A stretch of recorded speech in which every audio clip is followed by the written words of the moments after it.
नाव से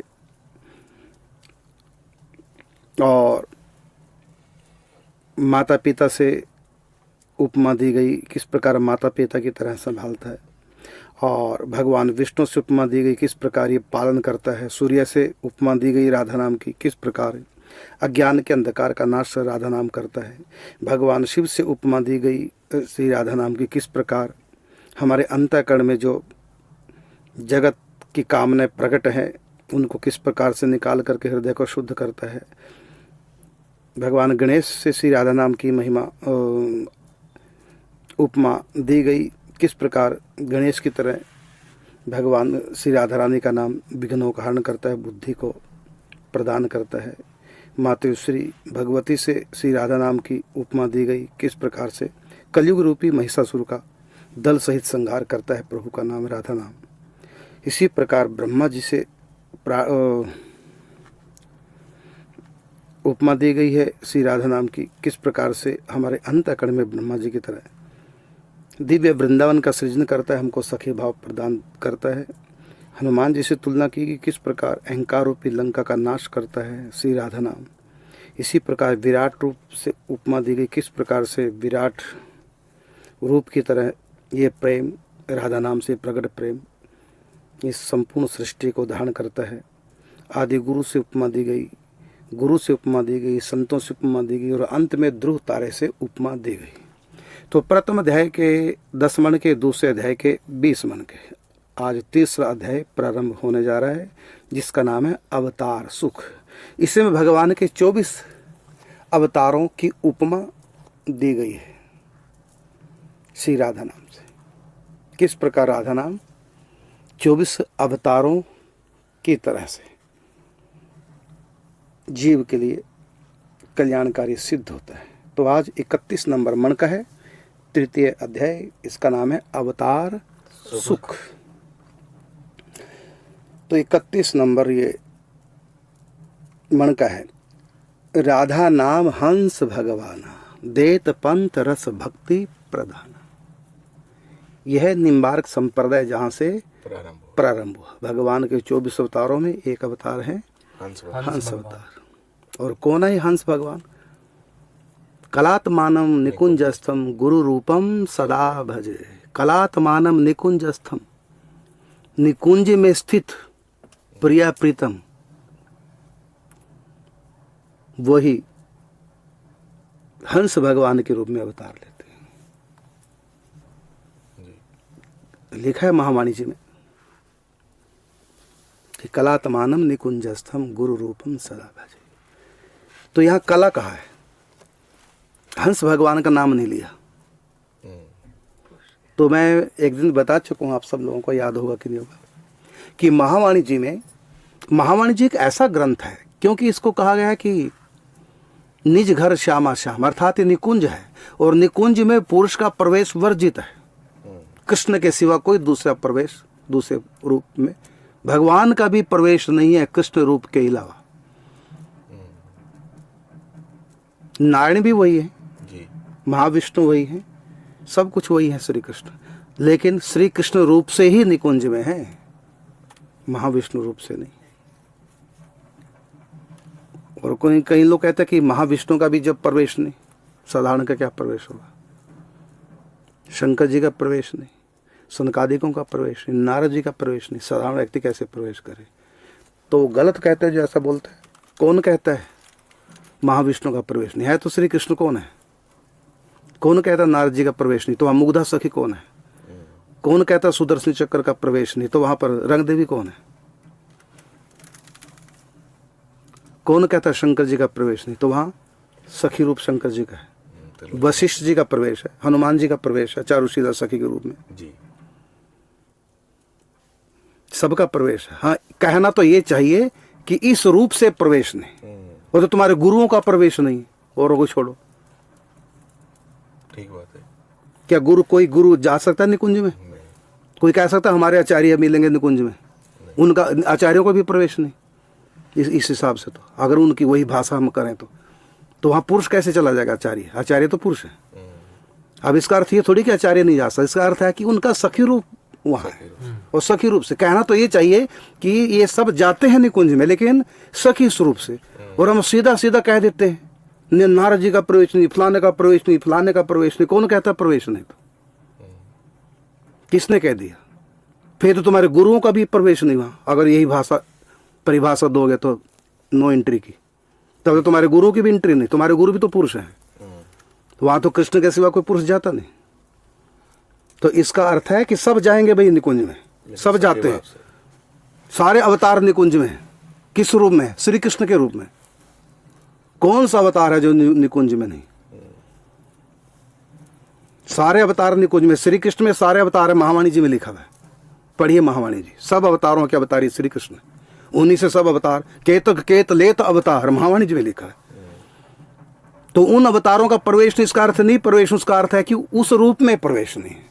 किस रूप में? तो श्री कृष्ण के रूप में। हर अवतार निकुंज में कृष्ण के रूप में। भगवती का हर अवतार निकुंज में, लेकिन राधा रानी के रूप में। जासु अंश उपजहि गुण खाने कोटिन उमा रमा ब्रह्माणी। एक तरफ तुम कहते हो कि राधा रानी से सारी शक्तियां प्रकट हैं, सारी देवियां प्रकट है, और एक तरफ कहते हो वहां जा नहीं सकती। तो फिर राधा रानी के अंदर से प्रकट कैसी होगी? सही बात है।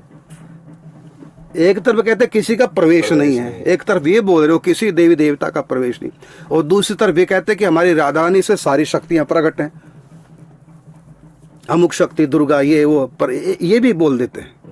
तो प्रकट कैसे? अंदर कैसे चलेगी राधा रानी के? अंदर से तो प्रकट हुई है। इसलिए अपने शब्दों को थोड़ा सा मर्यादित रखें। इसका अर्थ यह है कि जब राधा रानी से ये शक्तियां प्रकट है, इसका मतलब राधा रानी के अंदर। जब राधा रानी के अंदर है तो राधा रानी कहाँ है? निकुंज से बाहर है।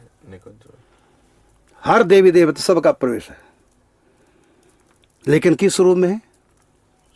सखी रूप में, राधा रानी के रूप में और श्री कृष्ण। इन रूपों में हर अवतार श्री कृष्ण के रूप में, और हर भगवती का रूप राधा रानी के रूप में, और हर आत्मा का प्रवेश सखियों के रूप में। सब जा सकते हैं, किसी के लिए कोई पाबंदी नहीं। जो चाहेगा नाम जपो और चलो, सबका प्रवेश है। पापी से पापी का भी प्रवेश है। यदि पापी का प्रवेश नहीं तो पतित पावन नाम, इसका मतलब राधा रानी का नहीं है। इसका मतलब राधा रानी पतित पावन नहीं है, वो पापों का नाश नहीं कर सकती। कहता है पापी हूं तो क्या हुआ, तेरे दर पे तो मैं आ गया, क्या रहेगी महिमा दर की जो मैं पापी रह गया। वृंदावन में कैसे कैसे लोग पड़े हैं, पापी क्या वृंदावन में नहीं है? तो राधा रानी ने पापियों को भी तो रखा है जी। बस अंतर इतना है कि जब तक भजन के द्वारा उनमें सखी भाव का प्रवेश नहीं, तब तक उस वृंदावन के रस को, सुख को वो अनुभव नहीं कर सकते। ये इसका अर्थ है। सबका प्रवेश है वृंदावन में, पापी से पापी का प्रवेश वृंदावन में। क्या यहाँ चोरियां नहीं होती? क्या बिहारी जी के मंदिर में जेब नहीं कटती? इसका मतलब जेब कतरे भी वृंदावन में रहते हैं। तो इससे वृंदावन की महिमा खराब नहीं होती, बल्कि राधा रानी की कृपा की महिमा बढ़ती है कि ऐसे पतितों की भी राधा रानी अपने पास रखती है। पतित से पतित भी रहेगा यहाँ, और सब एक न एक दिन, अब नहीं तो जन्मांतर में सही, सब प्रवेश करेंगे निकुंज में, जिनको वृंदावन का वास। चाहे यहाँ के मच्छर बंदर क्यों ना हो। सबसे बड़े लुटेरे तो बंदर हैं। इतना वैष्णव अपराध करते हैं, इतने चश्मे उतारते हैं, इतना दुख देते हैं, लेकिन राधा रानी ने उनको भी रखा हुआ है। उनके ऊपर भी राधा रानी की कृपा है। न जाने चश्मे उतारकर अपने परिकर बंदरों से राधा रानी यात्रियों के पाप कटवा रही हूँ, और कहती हो कि चश्मे उतार कर भाई इन आंखों से नहीं, दूसरी आंखों से मैं दिखती हूँ।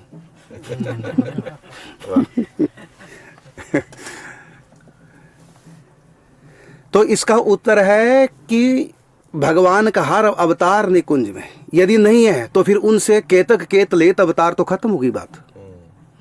यदि राधा रानी में हर देवी का निवास नहीं, जो भगवती है, उन देवियों की बात नहीं कर रहा हूँ जो अच्छे कर्म करके इंसान और स्वर्ग में देवियां बन गए, उनका प्रवेश नहीं है इस रूप में। लेकिन जो शक्तियां राधा रानी से प्रकट हैं, उन सब का प्रवेश है। अरे प्रवेश है तभी तो प्रकट हुई है, अगर अंदर नहीं होती तो प्रकट कैसे हो जाती? या तो फिर कह दो फिर राधा रानी में सब देवियां प्रकट नहीं है। तो गोस्वामी तुलसीदास जी कहते हैं जासु अंश उपजहि गुण खानी कोटिन उमा रमा ब्रह्माणी। यदि ये बात सच है, इसका मतलब साकेत धाम में इन सब शक्तियों का वास है। तो किस रूप में? तो सीता जी के रूप में। नहीं तो चुपाई झूठी हो जाएगी कि सीता जी से ये देवियां प्रकट हुई, तो चुपाई झूठी हो जाएगी। तो राधा रानी के भीतर भी सारी शक्ति है, सीता जी के भीतर भी कोटिन उमा रमाम ब्रह्माणी, राधा रानी के अंदर भी कोटिन उमा रमाम ब्रह्माणी। इसका मतलब क्या है, जो सीता जी हैं वही राधा रानी है, उन्हीं का ऐश्वर्य रूप पार्वती जी के रूप में, दुर्गा जी के रूप में वही शक्ति है। देवी भागवत में सारी देवियों की कथा है, राधा रानी की भी कथा है, गौ माता की भी कथा, ये भी तो देवी है, दुर्गा जी की कथा है, पृथ्वी देवी कथा, गंगा जमुना वृंदा तुलसी सबकी कथा है देवी भागवत में। और ये सारी देवियां की मुख्य दो शक्ति हैं, ऐश्वर्य माधुर्य। माधुर्य राधा रानी, ऐश्वर्य भगवती माता श्री दुर्गा जी। तो दुर्गा जी को वहां पर बुद्धि की देवी कहा है देवी भागवत में, और राधा रानी को हृदय की हृदयेश्वरी कहा गया। ये उनकी माधुर्य शक्ति है। सारी शक्तियां भगवान के बस में है, और एक शक्ति राधा रानी जिसके बस में स्वयं भगवान है। ये देवी भागवत में कहा गया। मतलब राधा रानी को बताया गया वो शक्ति, क्योंकि ये प्रेम शक्ति, प्रेम के अधीन भगवान, तो प्रेम की तो यही महिमा ना, सब अधीन हो जाते हैं। तो इसी प्रकार कई लोग केवल अपना अभिमान प्रकट करते हैं ऐसे शब्दों से। इसलिए मैं कहता हूं कि जो लोग ये कहते हैं कि उसका निकुंज में प्रवेश नहीं, उसका निकुंज में प्रवेश नहीं, किसी अवतार का निकुंज में प्रवेश नहीं, तो फिर निकुंज बिहारी से अवतार कैसे प्रकट हो जाते हैं? अंदर थे तभी तो प्रकट हुए। फिर राधा रानी से अनंत शक्तियां कैसे प्रकट होती है? इसका मतलब उनके अंदर अनंत शक्तियां हैं, तो राधा रानी में तो तभी तो प्रकट हुई है। तो राधा रानी कहा निकुंज में नहीं है, इसका मतलब निकुंज में सबका प्रवेश है, सारी शक्तियों का, बस वो राधा रानी के रूप में निवास करते हैं। और भगवान के सारे अवतार निकुंज में श्री कृष्ण के रूप में निवास करते हैं, लेकिन प्रकट नहीं होंगे वहां पर। वहां प्रकट क्यों नहीं होते? क्योंकि कृष्ण के सिवा, कृष्ण रूप के सिवा श्री कृष्ण के दूसरे रूप वहां प्रकट लीला नहीं करते जी। ये देवी भागवत पुराण में वहां चित्र भी बाकायदा छपा हुआ है। राधा रानी से एक राधा रानी और प्रकट हुई, गोलोक में चली गई, उनसे भी अनेक शक्तियां प्रकट हुई।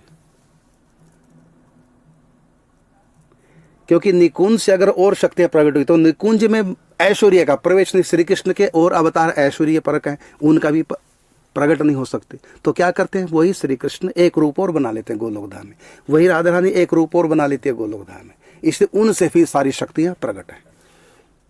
तो वहां चित्र में दिखाया गया,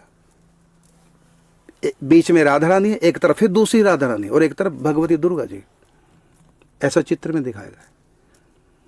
तो राधा रानी से एक राधा रानी और प्रकट हुई, ये नहीं कि कोई और है राधा रानी, वही राधा रानी प्रकट हुई। तो उनसे फिर अनेक शक्तियां प्रकट हुई, उनसे फिर गोपियां प्रकट हुई, और श्री कृष्ण से ग्वाल बाल प्रकट हुए, श्री कृष्ण से गाय प्रकट हुई, सुरभि गाय बछड़े सहित, श्री कृष्ण से गोप ग्वाल प्रकट हुए।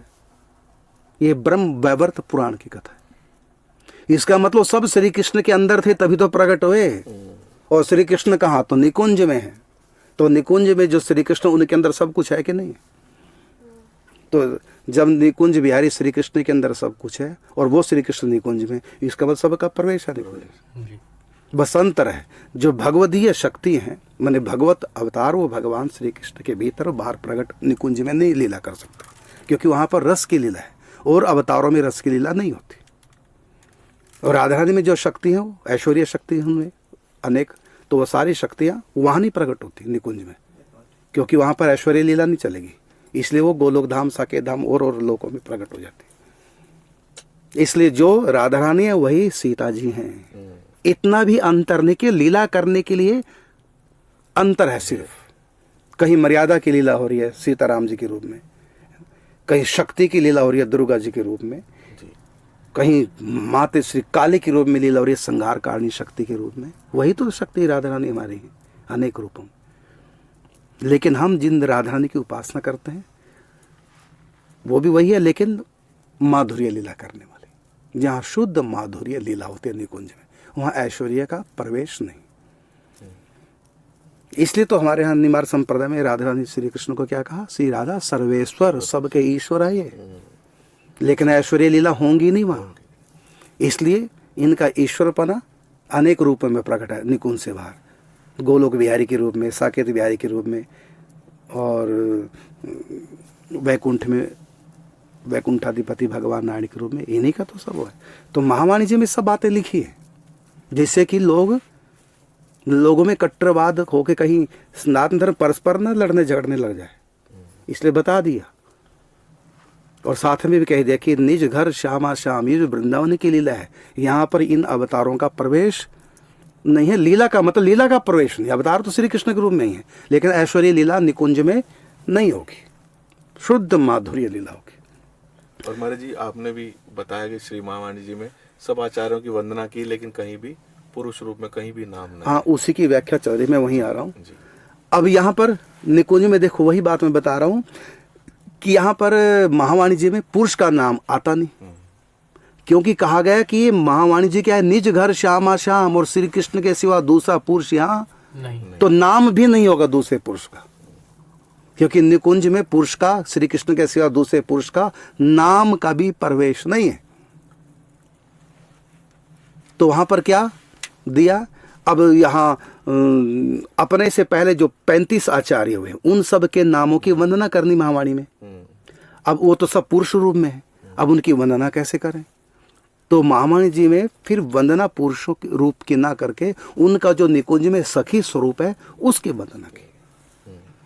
सबसे पहले तो अपने गुरु की वंदना की। जब भाषा में पहले तो संस्कृत का सखी रत्नावली, तो वो तो संस्कृत में है, फिर जब हिंदी में प्रारंभ करना तो जय जय श्री हितु सहचरी भरी प्रेम रस रंग, प्यारी प्रीतम के सदा रहती जो अनुदिन संग। तो उन्होंने अपने सदगुरुदेव भगवान श्री भट्टाचार्य जी की का नाम नहीं लिया, उनका जो सखी स्वरूप है निकुंज में हितु सखी, उनके नाम वंदना की। इसी प्रकार निम्बार्क भगवान की वंदना कैसे की? रंगदेव जी के रूप में, क्योंकि यहाँ पुरुष नाम भी नहीं, क्योंकि महावाणी जी श्री कृष्ण के सिवा दूसरे पुरुष का नाम भी नहीं आ जाएगा। तो अब हंस भगवान की, क्योंकि हंस भगवान से पंथ चला है, तो हंस भगवान की वंदना, हंस तो पुरुष रूप है, तो उनकी वंदना कैसे करें? तो वहां पर हंस भगवान का भी सखी नाम ले दिया, क्या? कलात्मानम, कला, कला स्त्रीलिंग शब्द है, पुल्लिंग शब्द नहीं है। यहां तक कि रागों के नाम लिखे हैं, राग तो पुरुष रूप में होते हैं, लेकिन वहां रागों के नाम भी स्त्रियों के नाम पर, सखियों के नाम पर है। रागों के नाम जैसे गंधार राग, कंदर्प राग, जितने भी रागों के नाम है, कहीं भी ये पुरुष वाले नाम नहीं है, सब सखियों के नाम है। तो महाराज ये फिर पता कैसे लगता है कि उसमें ये कौन सा राग है जो सखी का नाम ही दे दिया? सखी का नाम है तो उसी से मिलता जुलता है। अच्छा, हाँ। अब सेवा सुख यहाँ हो तो देखो, मैं तुम्हें दिखाऊं, यहाँ है, नीचे नहीं है, ऊपर है। चलो, तो उसमें देखो रागों का नाम, जैसे कर्णकांता हुआ है तो कर्णकांति का, भैरव को भैरवी कर दिया। इस प्रकार सखियों के नाम से रागों ना, पुरुष के नाम से नहीं। इसी प्रकार अब हंस भगवान की वंदना करनी कैसे करें? तो क्या कहा?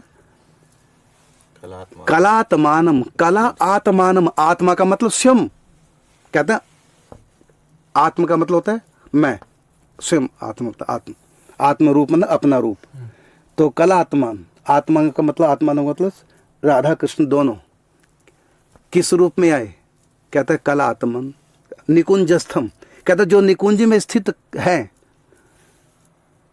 कलात्मानम मतलब स्वयं श्री कृष्ण राधा माधव स्वयं जो निकुंज में स्थित है, कलात्मानम निकुंजस्थम। तो गुरु रूपम सदा भजे, वो गुरु रूप में आए हैं,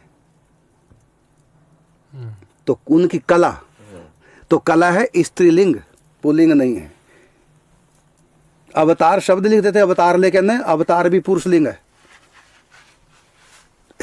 तो कहा कलात्मानम निकुंजस्थम, कहते स्वयं राधा माधव के कला, कला के रूप में मिलित स्वरूप हंस भगवान के रूप में, और दे गए निकुंज की चाबी, और आज तक चली आ रही है संतों के, गुरुओं के, आचार्यों के माध्यम से। महाराज जी आपने भी इसी परंपरा को रखते हुए जो सुखसार लिखा है उसमें भी आपने भी ऐसे ही किया, जो वंदना की तो पहले हंस भगवान की कैसे की कि श्यामा श्याम कलाजू हंसा। हाँ उसमें भी आपने कहीं नाम नहीं आया आने दिया सुखसार पे।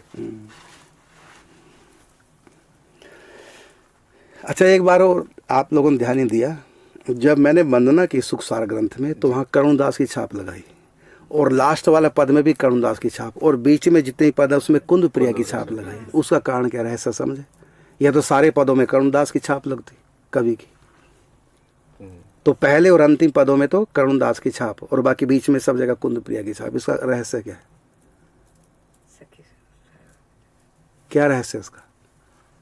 नहीं, ये है कि जब मैं निकुंज से बाहर की बात कर रहा हूँ, उन जिन पदों में मैं बता रहा हूँ वृंदावन का ध्यान करो, ऐसे सखी भाव मिलेगा, तो वो करुणदास कह रहा है। और जब अंदर लीला शुरू हो गई अष्टयाम की, सखियां जगा रही हैं, तो जितने पद हैं सारे अष्टयाम के, तो अंदर के पद है ना निकुंज के, इसलिए वहां पर करुणदास की छाप मैंने नहीं लगाई। वहां क्या छाप लगाई? कुंद प्रिया। ये उसका रहस्य है। जैसे उसमें तो ग्रंथ एक ही है, एक ग्रंथ में दो नामों की छाप है। तो जब अष्टयाम शुरू होगी लीला, तो उन अष्टयाम लीला के पदों में मैंने कुंद प्रिया की छाप लगाई, और जो पद जब तक लीला शुरू नहीं उससे पहले के जो पद हैं वो सिद्धांत के पद दिए, उस सब में करुणदास की छाप लगाई। कारण क्या?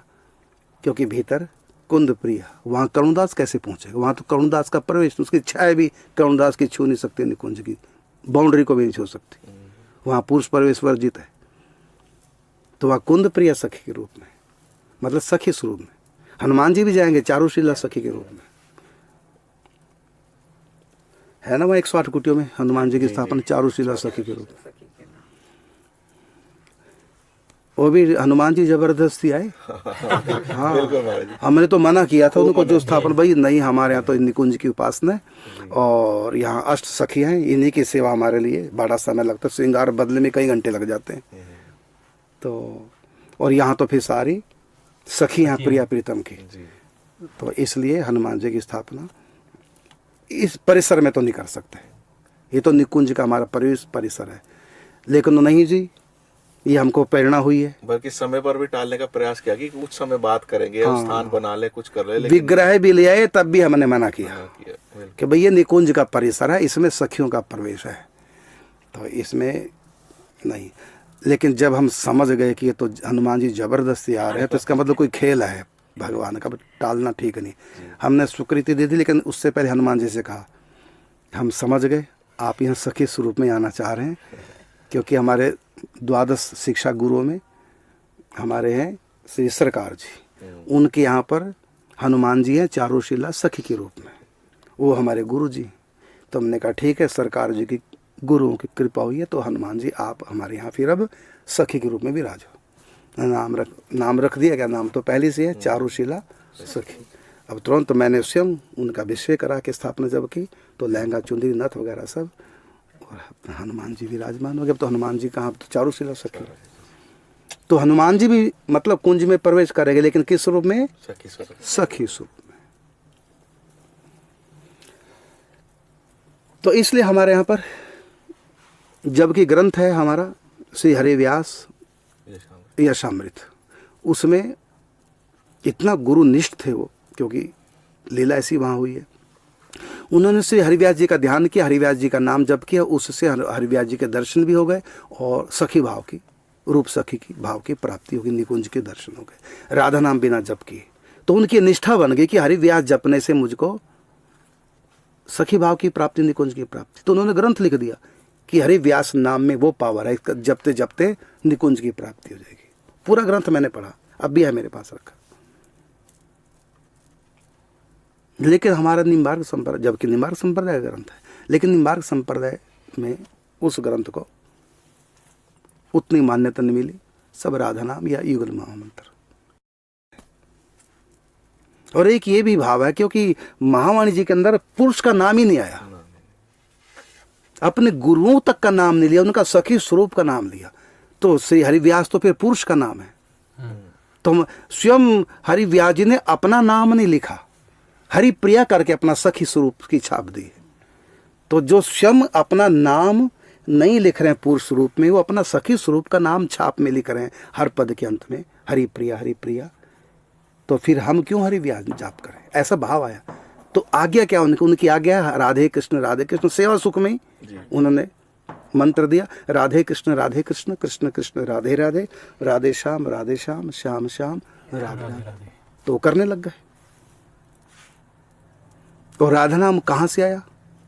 इनसे पहले आद्याचार्य निम्बार भगवान, सदा राधिका नाम जिव्याग्रत सया, सदा मेरी राधा मेरे जिव्या के गर्भाग पर राधा नाम रहे, क्योंकि निकुंज की उपासना भीतर की उपासना है, तो भीतर पुरुष का नाम नहीं जाएगा।